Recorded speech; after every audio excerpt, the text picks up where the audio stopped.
Buenas tardes a todos. Voy a poner un PowerPoint de fondo porque soy bastante dado a perderme en mis discursos, entonces necesito un... Aquí estamos, vale.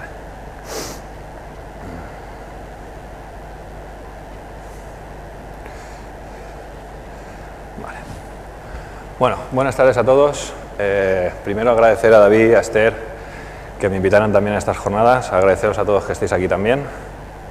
Soy Sergio Ros, director de marketing de MTNG Experience, lo que conocéis como el grupo Mustang, aunque en la empresa se han obcecado en ponerle un nombre bastante extraño. También es porque queremos dejar de ser Mustang, somos más marcas aparte de Mustang, gestionamos principalmente calzado, pero bueno, queríamos romper ese cascarón que era un poco Mustang. Cuando me comentaron la idea de venir a estas jornadas, pues pensé, bueno, ¿y qué puedo aportar yo de valor?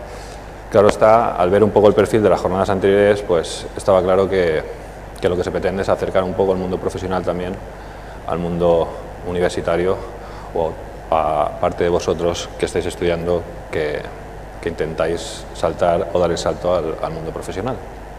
Y bueno, y pensando un poco, pues dije, como me dijo una amiga un día que le dijo su padre, niña, solo se aprende de la experiencia, pero que no te pasen todas a ti. Entonces, pues dije, pues voy a contar mi experiencia también profesional y que espero que también os valga de mucho. Y os voy a contar, pues, mi particular visión de ver lo que es el marketing aplicado al sector en el que trabajo, que es el calzado y complementos, que también es extensible a la ropa. Y que todos también creo que os va a ser bastante fácil de entender, puesto que todos somos consumidores de este producto. Y como consumidores tenemos esa visión. Y hoy quiero hablaros de los valores. Pero antes de hablar de los valores, me gustaría hacer un pequeño speech. Voy a controlarme el tiempo, no vaya a ser que me han dicho que controle. Un pequeño speech de lo que es el marketing. Porque creo que el mayor problema que tiene el marketing hoy en día es su propia definición y es el entendimiento por parte de mucha gente.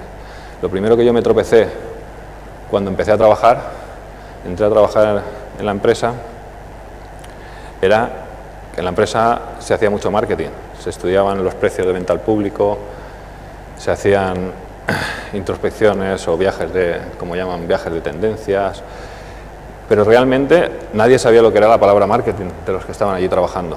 Para ellos el marketing era la publicidad, la comunicación. Yo de hecho había estudiado publicidad y relaciones públicas y decían, bueno, pues esto del marketing que lo lleve el chiquillo. Y decía, pero el chiquillo, si el marketing, la gente que está haciendo producto, la gente que está en comercial, también hace marketing, ¿no? Entonces, creo, y ahora voy a intentar definiros lo que para mí es el marketing, o de lo que yo os traigo, que es el marketing aplicado, como os he dicho, al sector en el que trabajo. Y el marketing para mí no es otra cosa que adecuar la oferta a lo que los demás esperan de un determinado producto o servicio. Al final, el marketing es aquello que nos dice estudiar primero qué es lo que el consumidor quiere y luego adecuar vuestra oferta a esas necesidades. Parece algo básico, pero muchas veces ya os digo que no es entendible y cuando entramos no solo en la empresa en la que yo trabajo, sino en otras empresas con las que colaboro, te das cuenta muchas veces de que la gente lo hace de manera innata, pero realmente cuando les hablas de marketing parece que te lleven a otros campos, ¿no? Otra de las cosas que os traigo del marketing es el marketing como fuente de información. Generalmente cuando yo estudiaba nos explicaban los estudios de mercado de las grandes multinacionales. Yo me quejé mucho entonces porque realmente el 90% de las empresas que hay en la Comunidad Valenciana son pymes, no son grandes multinacionales. Y seguramente donde vayamos a trabajar o con quien vayamos a colaborar son pymes, no son grandes multinacionales. Y por supuesto esas pymes no tienen el presupuesto que requiere hacer los estudios de mercado que hacen las grandes multinacionales. Pero sí que se pueden hacer estudios de mercado caseros. De hecho, yo cuando llegué a la empresa ya se hacían estudios de mercado. A mí me sorprendía cómo gente del departamento comercial se iba de viaje y entraba en una tienda y se sentaba media hora en la tienda. La verdad es que hay que tener valor para hacerlo porque a veces cuando ya llevas 5 minutos, yo lo he intentado bastantes veces, pero cuando ya llevas 5 minutos en una tienda y la dependiente te está mirando a ver si quieres algo o no quieres algo, pues la verdad es que te da un poco reparo. Pero sí que es cierto que se pueden hacer estudios de mercado caseros y puedes entrar en una tienda y puedes observar cómo el consumidor, en este caso en una zapatería, cómo el consumidor interactúa con el propio producto. Y eso creo que es algo que se debe de practicar, que los estudios de mercado no solo son los estudios de mercado de focus group, de encuestas de calle. Hoy, por supuesto, yo os mencionaré algunos ejemplos. En la empresa hacemos estudios de mercado con focus group, con investigación. Gracias a Dios, pues la empresa ha dotado de presupuesto y desde el departamento que dirijo, pues hemos conseguido demostrar a la empresa que son válidos los resultados de esos estudios. Pero os quiero decir a todos que esos estudios se pueden realizar de forma casera. Una gran fuente de información para nosotros son las ferias del sector. Las ferias del sector de cualquier sector, yo diría. Las ferias realmente nacieron con una vocación comercial, para ahorrar costes de tiempo y desplazamientos. Si os dais cuenta, hoy todas las ferias en todos los sectores decaen en su asistencia. Y es porque las ferias del sector han dejado de tener sentido comercial y tienen sentido como lugares donde se comparte esa información. Creo que cuando vas a una feria, pues interactúas, hablas con un agente, hablas con un cliente, todo eso es información que revierte. Y la información también está en el propio RP del propio programa o del propio sistema informático de la propia empresa, que también, si se sabe analizar. Lo importante, como yo digo muchas veces, es saber cruzar también la información, porque la información normalmente de una fuente nos puede llevar a un punto inequívoco, pero si cruzamos dos fuentes o tres fuentes y convergen en el mismo dato, entonces ya podemos empezar a darle cierto peso a ese dato. Y lo siguiente que entendía, o que yo entiendo como parte muy importante del marketing, es el marketing como una manera de unificar la manera de expresarse, porque todo comunica. Porque de nada no tiene ningún sentido que me digan que yo me encargue del marketing cuando empecé en la empresa desde la publicidad, si el de producto o el comercial no acompañan el mismo mensaje que yo estoy llevando, ¿vale? Entonces, me parece muy interesante el tener la visión de que todo comunica. Cualquier parte de la empresa que tiene contacto con los consumidores comunica, ¿vale? En definitiva, para mí, el marketing es una forma de entender el negocio. Os voy a decir una cosa. En mi opinión, deberían de desaparecer todos los departamentos de marketing de todas las empresas, y yo trabajo en uno. Yo creo que el marketing debería de haber un pedacito de marketing en todos los trabajadores de la empresa, porque el marketing no es otra cosa que orientar tu negocio a las necesidades del consumidor. Y si toda la gente de esa empresa, toda la gente de la empresa no entiende ese concepto del marketing, poco se puede hacer desde un punto o un departamento solo de la empresa. Para mí, el marketing debería ser una asignatura obligatoria de estudio en todas las carreras. No debería existir una carrera como marketing como tal, porque realmente una persona preparada solo en marketing, si no tiene un refuerzo de producto, de comercial, de comunicación, pues poco valor le tiene, porque además necesitas una especialización, ¿vale? Y del marketing paso a otro concepto, el concepto de la empresa, porque la empresa es un conjunto de personas coordinadas que trabajan de forma coordinada para conseguir un mismo objetivo. Aunque esto de trabajar de forma coordinada, los que hayáis tenido experiencias en el mundo laboral, os daréis cuenta de que a veces, o muchas veces, no se cumple. Y eso de conseguir un mismo objetivo, os digo yo también que tampoco.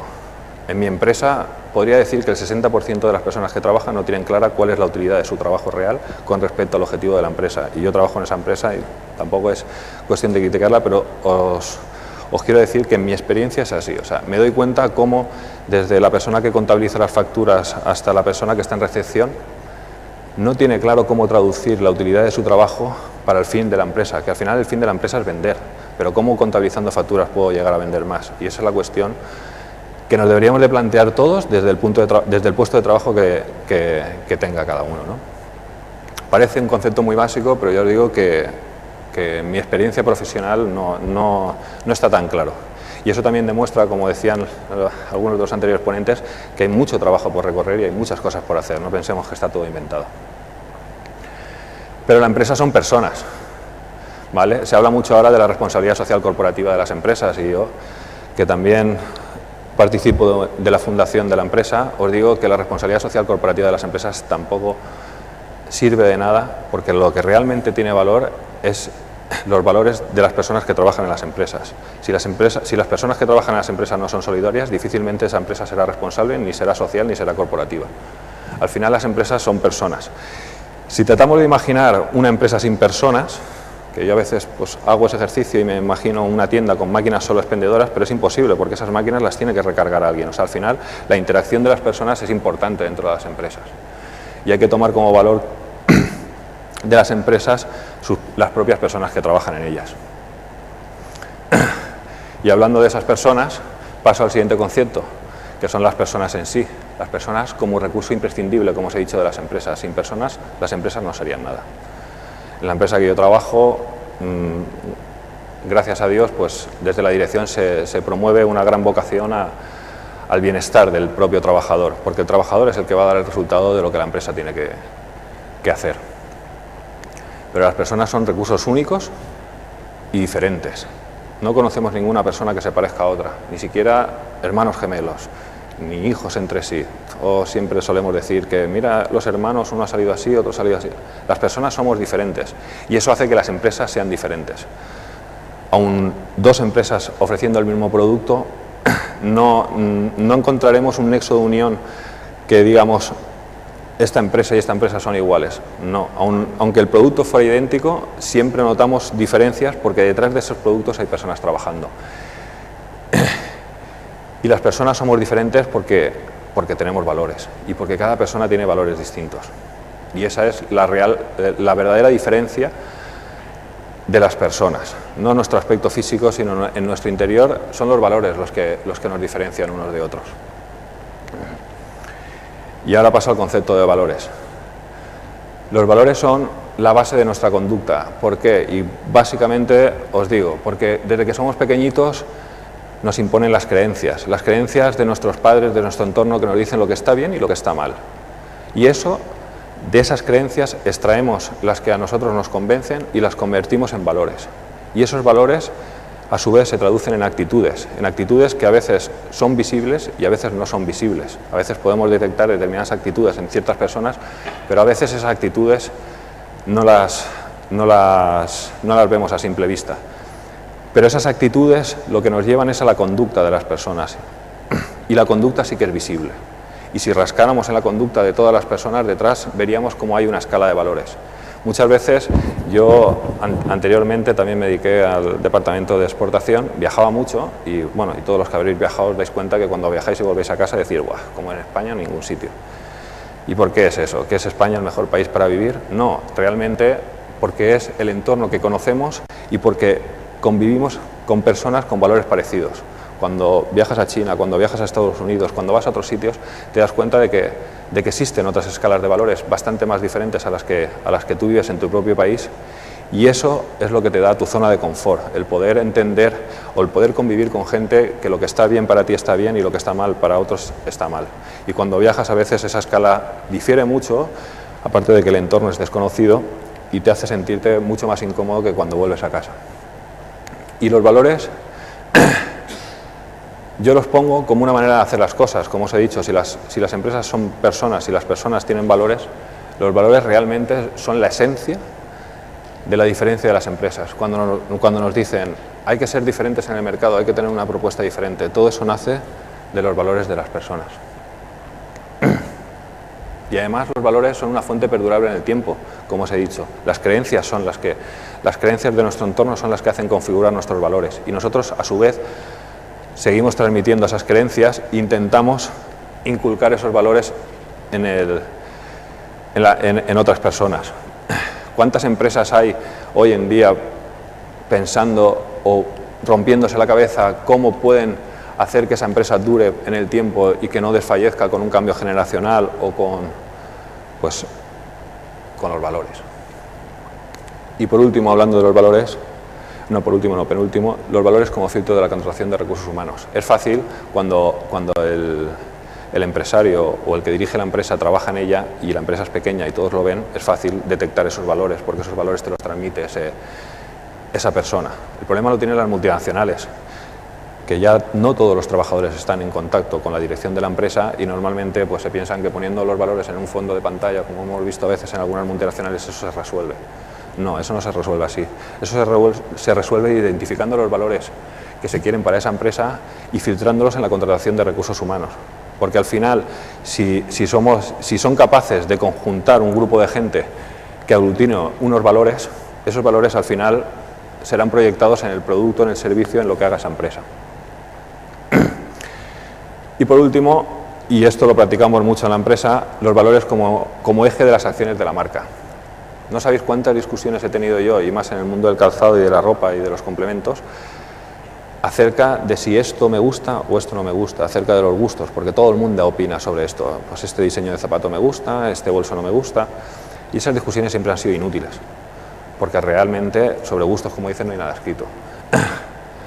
Las discusiones en ese sentido son útiles cuando se hacen en base a los valores de esa propia marca. O sea, ese producto es bueno para esta marca porque cumple con los valores de esa marca, y este producto no es bueno para esta marca cuando no cumple los valores de la marca.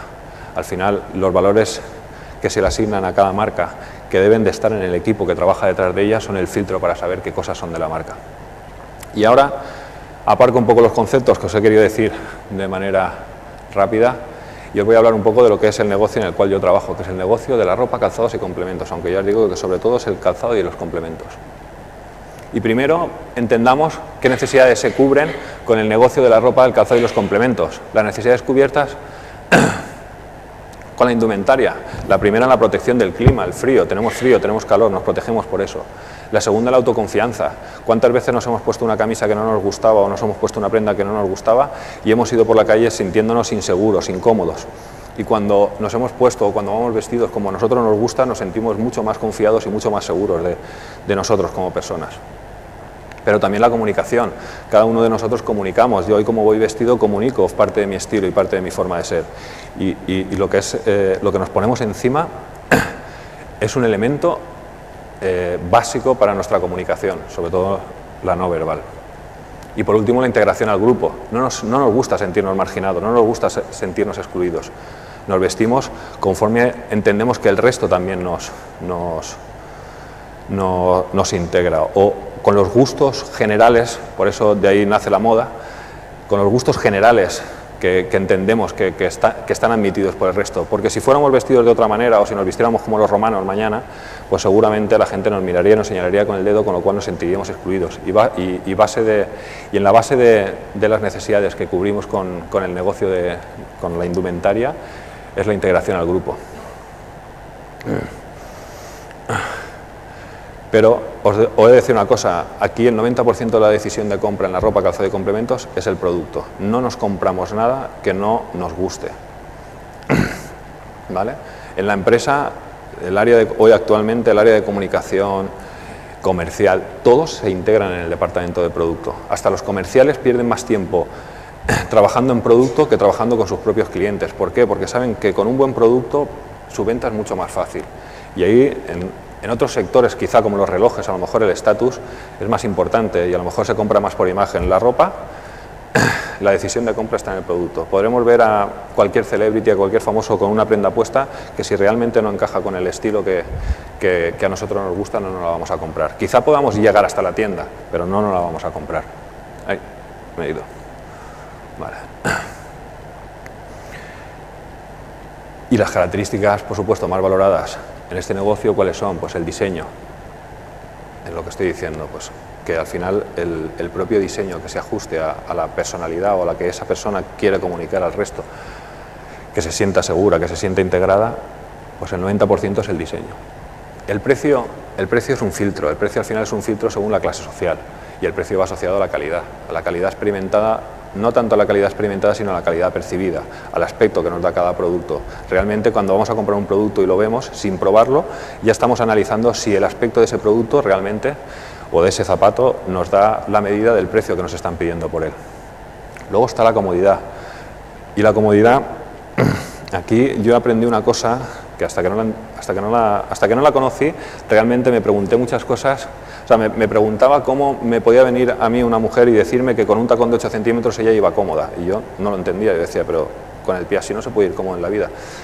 Hasta que conocí lo que entendí como lo que es la comodidad psicológica, que no es la comodidad funcional, que es un poco lo que os he dicho antes, es la comodidad de llevar una prenda que nos hace sentir bien, que nos hace realzar nuestra figura, que nos hace sentirnos más guapos, más atractivos de cara al resto.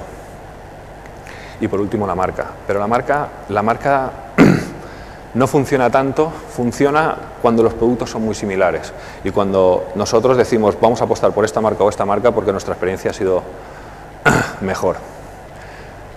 Pero no entendamos que esto que yo estoy diciendo vale lo mismo para el hombre y para la mujer, que es otra de las cosas que tampoco hace mucho que me di cuenta. El hombre y la mujer no tienen nada que ver como consumidores en el mundo de la ropa. La mujer compra el calzado por tipo de producto. La mujer piensa en comprarse unos botines y va a la tienda y quiere comprarse unos botines. Y entre la elección de marcas o de botines que tiene, elige uno. El hombre no. El hombre seguramente estará tirado en el sofá de su casa viéndose las zapatillas que las tiene rotas y se da cuenta de que tiene que cambiarlas. Y entonces piensa cuál es la tienda que mejor oferta tiene de sus marcas de confianza. Y dirá, pues iré a Foot Locker a lo mejor. Está en el centro, aparco, llego. Intentará ir a la tienda y volver y tardar el menos tiempo posible en estar dentro de la tienda. En general, no puedo decir valores absolutos, pero en general es así.